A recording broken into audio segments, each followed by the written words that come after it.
मुख्यमंत्री ने कहा जंगल सफारी जल्द ही अंतर्राष्ट्रीय स्तर पर रायपुर की पहचान बनाएगा। मंत्री और विधायकों ने जंगल सफारी का किया भ्रमण।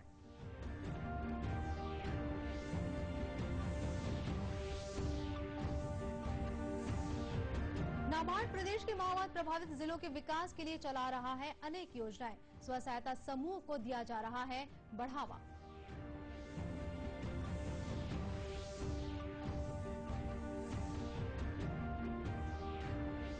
राष्ट्रीय सफाई कर्मचारी आयोग के सदस्य ने रायपुर में अधिकारियों के लिए बैठक, शहर की सफाई व्यवस्था की समीक्षा की।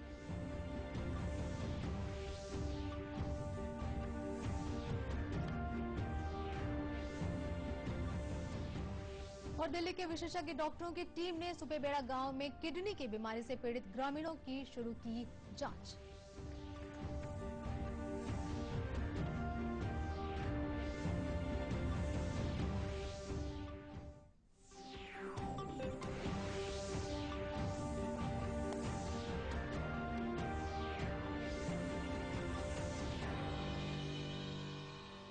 नमस्कार, आप देख रहे हैं दूरदर्शन समाचार। मैं हूं सरोज गुप्ता। अब समाचार विस्तार से।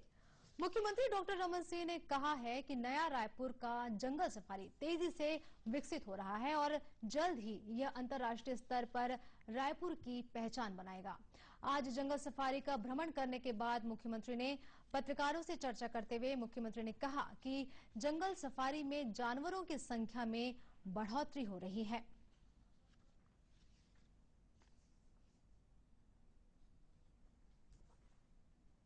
आज यहाँ पे आए हैं। जंगल सफारी जिस प्रकार से विकसित कर रहा है, ये निश्चित रूप से अंतर्राष्ट्रीय स्तर में रायपुर की पहचान दिलाएगा और बहुत अच्छी ग्रीनरी डेवलप हो रही है। काफी तेजी से हरापन हो रहा है और टाइगर की संख्या में भी वृद्धि हुई है। 3 नए बच्चे आ गए हैं। लायन और दूसरे जानवरों में भी वृद्धि अच्छी है। यानी ये एक नेचुरल उनके लिए हैबिटेट बनेगा जहाँ पे वो प्राकृतिक दृष्टि से बढ़ सके हैं। मुझे खुशी है कि आज बहुत सारे हमारे विधायक पहली बार यहाँ आए हैं। उनको भी बहुत। इससे पहले मुख्यमंत्री और विधानसभा अध्यक्ष गौरीशंकर अग्रवाल, भाजपा प्रदेश अध्यक्ष धर्मलाल कौशिक के अलावा राज्य के मंत्रियों और पार्टी विधायकों ने जंगल सफारी का लुत्फ उठाया। जंगल सफारी में जनप्रतिनिधियों ने टाइगर सफारी के अलावा लॉयन सफारी, क्रोकोडाइल पार्क और हिरन सवारी का भी अवलोकन किया। राष्ट्रीय कृषि और ग्रामीण विकास बैंक नाबार्ड प्रदेश के माओवाद प्रभावित जिलों के विकास में विशेष जोर दे रहा है और स्व सहायता समूहों को ऋण उपलब्ध कराकर उन्हें आर्थिक रूप से मजबूत करने में महत्वपूर्ण योगदान दे रहा है। नाबार्ड के मुख्य महाप्रबंधक एनपी मोहपात्रा ने आज रायपुर में एक प्रेस कॉन्फ्रेंस में पत्रकारों को बताया कि माओवाद प्रभावित जिलों में नाबार्ड द्वारा हरित क्रांति, मोचोबाड़ी जैसी अनेक विकास योजनाओं के लिए ऋण उपलब्ध कराया जा रहा है। डिस्ट्रिक्ट है, हमें काफी आवश्यक है कि वहाँ जो विकास है उसमें हम उनका साथ दें और ऋण माध्यम के विकास करें। हम वहाँ बहुत सारे कार्यक्रम कर रहे हैं, जैसे producer organisations, farmers club and micro finance activities, ये सब हम कर रहे हैं। स्वयं सहायता समूह को कैसा आगे बढ़ाया जाए और उसको समर्थन दिया जाए, उसको सपोर्ट के लिए हम जो SHPI स्वयं सहायता बनाने के लिए जो सपोर्ट है वो NGO को हम दे रहे हैं। हम वहाँ वाड़ी प्रोग्राम भी कर रहे हैं। वाड़ी में लोगों को इनकम मिलता है और वाटर शेड भी बना रहे हैं और माइनर फॉरेस्ट प्रोड्यूस में स्वयं सहायता से बन सकता है, उसका भी कार्यक्रम कर रहे हैं। वर्मी कंपोस्ट की कार्यक्रम कर रहे हैं। हरित क्रांति है उसमें भी कार्यक्रम कर रहे हैं। बहुत सारे डेवलपमेंट कार्यक्रम हम कर रहे हैं। नाबार्ड के मुख्य महाप्रबंधक ने बताया कि छत्तीसगढ़ को वर्ष 2017-18 के लिए 4,489 करोड़ रुपए की वित्तीय सहायता दी जाएगी, जो पिछले वर्ष की तुलना में 34% अधिक है। उन्होंने बताया कि नाबार्ड द्वारा किसानों को ऋण देने के लिए सहकारी बैंकों को प्रत्यक्ष उधार के अंतर्गत अल्पावधि ऋण दिया जाता है और इसी क्रम में दुर्ग जिला सहकारी बैंक को 50 करोड़ रुपए की राशि मंजूर की गई। श्री मोहपात्रा ने बताया कि नाबार्ड द्वारा प्रदेश में 64 कृषक उत्पादक संगठनों का गठन किया गया है और इस संगठनों के सदस्यों की संख्या लगभग 20,000 है। इन संगठनों को पिछले 2 वर्षों के दौरान 6 करोड़ रुपए की वित्तीय सहायता मंजूर की गई है। केंद्र सरकार सफाई कर्मचारियों को स्वयं का रोजगार उपलब्ध कराने के लिए ऋण देने की योजना पर काम कर रही है। राष्ट्रीय सफाई कर्मचारी आयोग के सदस्य दिलीप के हाथीबेड़ ने आज रायपुर में अधिकारियों की एक बैठक लेकर यह जानकारी दी। उन्होंने शहर की सफाई व्यवस्था की समीक्षा भी की। उन्होंने कहा कि केंद्र सरकार चाहती है कि सफाई कर्मचारी सम्मानपूर्वक जिंदगी जिए। इसका सदस्य होने के नाते जो काम के दृष्टिकोण से मुझे राज्य दी गई है भारत सरकार ने, राष्ट्रीय सफाई कर्मचारी आयोग का जो काम होता है, ये सफाई कर्मचारियों की जो समस्याएं, सफाई कर्मचारियों के आश्रितों की समस्याएं, सफाई कर्मचारियों के लिए जो योजनाएं सरकार की बनाई जाती है, तो प्रशासन द्वारा वो समाज को, उस समाज के वर्गों को, सफाई कर्मचारी से जुड़े हुए लोगों को शासन की योजना बरोबर जा रही है या नहीं जा रही, उनके आश्रितों को उनकी योजना का लाभ मिल रहा है अथवा नहीं मिल रहा, इसी दृष्टिकोण को ध्यान में रख करके पूरे भारतवर्ष में हमारे सभी मेंबर, अध्यक्ष हमारे कमीशन के, जिनको जिस राज्य काम के दृष्टिकोण से दिया गया है, वो सब अपने अपने राज्य में जा रहे हैं। राष्ट्रीय सफाई कर्मचारी आयोग के सदस्य श्री हाथीबेड़ ने कहा कि सरकारी योजनाओं की सही जानकारी नहीं होने पर सफाई कर्मचारियों को उनके अधिकारों की जानकारी नहीं मिल पाती और वे इसका लाभ नहीं उठा पाते। इस बैठक में सफाई कर्मचारियों के हितों पर भी चर्चा की गई।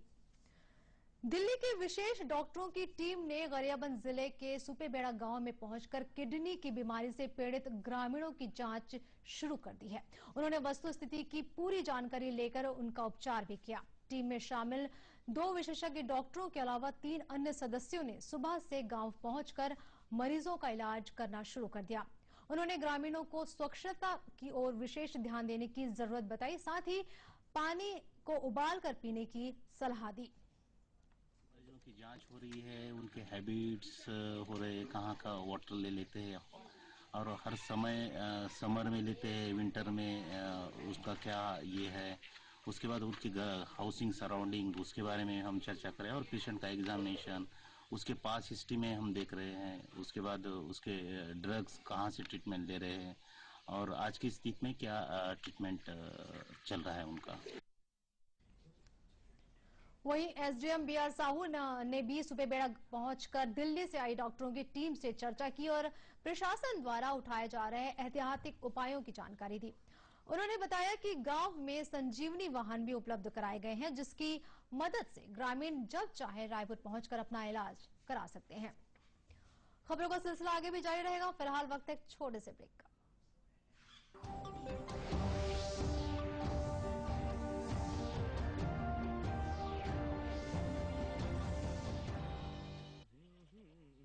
दरवाजा बंद, दरवाजा बंद, दरवाजा बंद। क्यों भाई साहब, कहाँ चले? कब से चिल्ला रहे हैं दरवाजा बंद, दरवाजा बंद, दरवाजा बंद, सुनाई नहीं दे रहा? इधर आइए, इधर घुसिए, अंदर चलिए। हाँ। अरे खुले में शौच जाइएगा तो बीमारी खुल के फैलेगी। दरवाजा बंद तो बीमारी बंद। ठीक कह रहे हैं ना? शौचालय का उपयोग कीजिए और भारत को स्वच्छ बनाइए। साबुन से हाथ धो लीजिएगा। सही नहीं है। ये अभी भी खुले में शौच गलत है। हाँ? गलत है। जब मिलकर बोलेगी नारी तो सुनेगी दुनिया सारी। जब मिलकर बोलेगी नारी सुनेगी दुनिया सारी। दरवाजा बंद तो बीमारी बंद।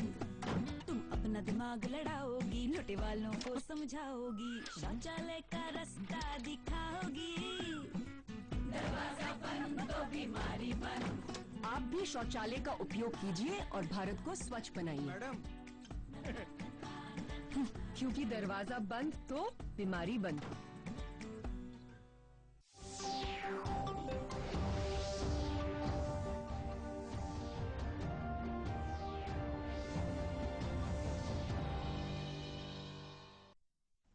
ब्रेक के बाद एक बार फिर से स्वागत है आपका दूरदर्शन समाचार में। अब देखिए 3 मिनट 10 खबरें।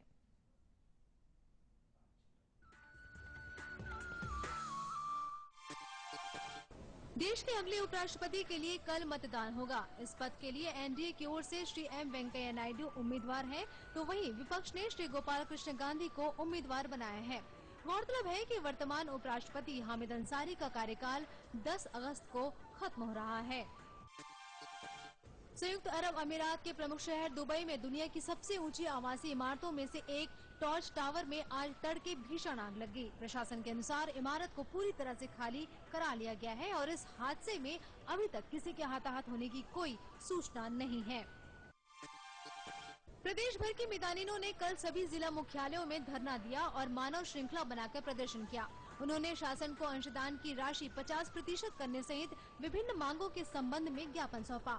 कोरिया जिले में आंगनबाड़ी की करीब 1000 मितानिनों ने बैकुंठपुर में धरना दिया। वहीं रायपुर, राजनांदगांव, कबीरधाम सहित विभिन्न जिलों में भी मितानिनों ने प्रदर्शन किया। प्रदेश में जीएसटी के तहत सबसे कम बस्तर और अंबिकापुर में व्यापारियों ने रजिस्ट्रेशन करवाया है। इस संबंध में जागरूकता लाने के उद्देश्य से वाणिज्यकर विभाग द्वारा जगदलपुर में एक कार्यशाला का आयोजन किया गया। कार्यशाला में विभाग की संयुक्त आयुक्त नीलिमा तिग्गा ने बताया कि बस्तर में 50% से कम व्यापारियों ने रजिस्ट्रेशन करवाया है। राजनांदगांव और महाराष्ट्र सीमा से लगे एक गांव में ग्रामीणों ने माओवादियों के खिलाफ अपना आक्रोश जताते हुए एलओएस कमांडर जोगन्ना का पुतला दहन किया। साथ ही माओवादियों द्वारा लगाए गए बैनर पोस्टरों में भी आग लगा दी। ग्रामीणों ने कई इलाकों में माओवादियों द्वारा बनाए गए स्मारकों को भी ध्वस्त कर दिया है। मैनपाट के तराई में बसे लखनपुर ब्लॉक के पटुकुरा गांव में हाथियों ने एक ग्रामीण को कुचलकर मार डाला। मिली जानकारी के मुताबिक रात करीब 11 बजे 17 हाथी गांव में घुसे और तबाही मचाने लगे। हाथियों ने एक ग्रामीण मनशाराम को भी कुचल दिया। हाथियों ने 7 घरों को भी नुकसान पहुंचाया। केंद्रीय जेल रायपुर में बंदियों को राखी बांधने के लिए 7 अगस्त को सुबह 8 बजे से शाम 4 बजे तक का समय दिया गया है। बंदियों को राखी बांधने वाली बहनों को अपने साथ पहचान पत्र रखना अनिवार्य होगा। इससे पहले उन्हें कल 5 अगस्त को केंद्रीय जेल कार्यालय में पंजीयन कराना होगा। अंबिकापुर में पुलिस ने एक भवन निर्माण कंपनी के 2 संचालकों को गिरफ्तार किया है। इन पर लोगों से लाखों रुपए की धोखाधड़ी करने और मकान नहीं देने का आरोप है। जयनगर पुलिस ने इस मामले में लोगों की काफी शिकायतें मिलने के बाद कंपनी के संचालकों के खिलाफ कार्रवाई की है। जांजगीर चांपा जिले के सिवनी गांव में तेज रफ्तार पिकअप वाहन की टक्कर में मोटरसाइकिल सवार एक युवक की मौके पर ही मौत हो गई। वहीं दूसरे युवक ने जिला अस्पताल में इलाज के दौरान दम तोड़ दिया। पुलिस ने फरार पिकअप वाहन चालक के खिलाफ मामला दर्ज कर लिया है। बहुजन समाज पार्टी राज्यसभा से सुश्री मायावती के इस्तीफे को लेकर छत्तीसगढ़ में प्रदर्शन करेगी। पार्टी के प्रदेश प्रभारी एमएल भारती ने राजनांदगांव में पत्रकारों से बातचीत में कहा कि केंद्र सरकार के रवैये का उनकी पार्टी विरोध करती है।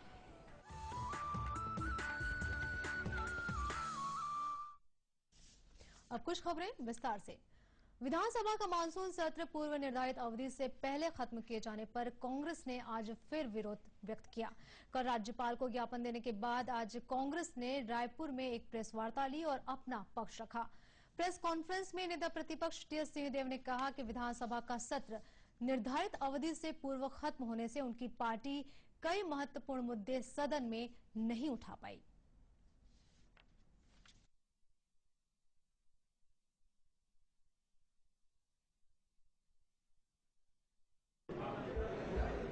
कल की विधानसभा की कार्रवाई को अचानक भंग कर देने से, स्थगित कर देने से हम सब क्षुब्ध हैं। गवर्नर साहब से मिलकर हम लोगों ने अपनी व्यथा बताई है। कुछ समय क्या कार्रवाई होती है उनके माध्यम से उसको देखेंगे। श्री सिंहदेव ने कहा कि ज्ञापन के संबंध में राज्यपाल का जवाब आने के बाद वे इस मामले की शिकायत राष्ट्रपति से करेंगे। राजनांदगांव जिले की समाजसेवी पद्मश्री फूलबासन बाई यादव के जीवन आदर्शों से बच्चों को अवगत कराने के लिए उनकी जीवनी को छत्तीसगढ़ माध्यमिक शिक्षा मंडल के पाठ्यक्रम में शामिल किया गया है। 10वीं कक्षा के छात्र उनकी जीवनी पढ़ सकेंगे। राजनांदगांव जिले के सुकुल दिहान गांव में रहने वाली पद्मश्री फूलबासन बाई यादव ने ग्रामीण महिलाओं की बेहतरी के लिए बहुत से काम किए हैं। उन्होंने अब तक 12,000 से भी ज्यादा महिला स्व सहायता समूहों का गठन कर लगभग 25 करोड़ रुपए बैंक में जमा कराए हैं। आज उनकी मदद से ग्रामीण क्षेत्रों में 2 लाख से अधिक महिलाएं स्व सहायता समूह से जुड़कर आत्मनिर्भर बन गई हैं। यही नहीं, सामाजिक कार्यों के साथ ही शराबबंदी और सामाजिक कुप्रथाओं की रोकथाम के लिए भी उन्हें राष्ट्रीय और अंतर्राष्ट्रीय स्तर पर कई पुरस्कार मिले हैं। अपनी जीवनी को स्कूली पाठ्यक्रम में शामिल किए जाने पर फूलबासन बाई ने खुशी जाहिर की है। बहुत जन लाखों गांव के गरीब महिला मन के ये में मेहनत लगे है यहाँ तक पहुँचे में। और ये एला पढ़ के कबर के गांव के महिला जो कभी जिंदगी में घर से बाहर नहीं निकले से मिट्टी की तरह पड़े रही से, लेकिन आज ओला पाठ्यक्रम पुस्तक में देखे गए है जेकर से बच्चे मन बहुत प्रभावित पढ़ी। एक बार काबर की भले कम पढ़े लिखे है लेकिन एक गांव में रह के गरीबी में गुजरते हुए जब इतना आगे बढ़ सकते तो बच्चा मन में भी यही कि मन में जल्दी उदास हो जाते कि हमारे पास पुस्तक नहीं है, हम गरीब हैं, हम पढ़ नहीं सकन। लेकिन एक से हमारा शिक्षा मिली कि गांव की महिला कब्बसित होने वाला, गांव में गैया बकरी चराने वाला महिला जब इतना बड़े संगठन चला सकते, महिला समूह की इतना बड़े ताकत बन चुके, करोड़ रुपया पैसा जमा कर सकते, तो ये में हमारा बहुत ज्यादा प्रेरणा मिली। एक बार मैं बहुत बहुत धन्यवाद देना चाहता हूँ। राज्य सरकार के इस निर्णय से सुकुल देहान के ग्रामीण भी खुश हैं। गांव के स्कूल की प्राचार्य आरती राव का कहना है कि फूलबासन बाई यादव की जीवनी से स्कूली बच्चों को अवगत कराना हम सबके लिए गर्व की बात है। बड़ी खुशी का विषय है कि हम इस गांव में रहते हैं जहां पे पद्मश्री फूलबासन जी निवास करती हैं और उनकी संघर्ष की गाथा इसी सुकुल देहान से शुरू हुई और उन्होंने नए आयाम को छुआ है।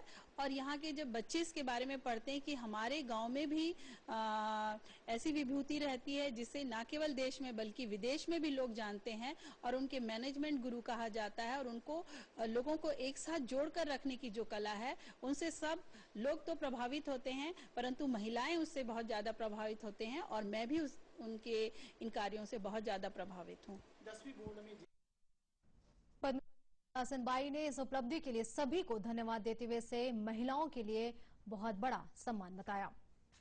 इसी के साथ यह समाचार बुलेटिन यही समाप्त हुआ।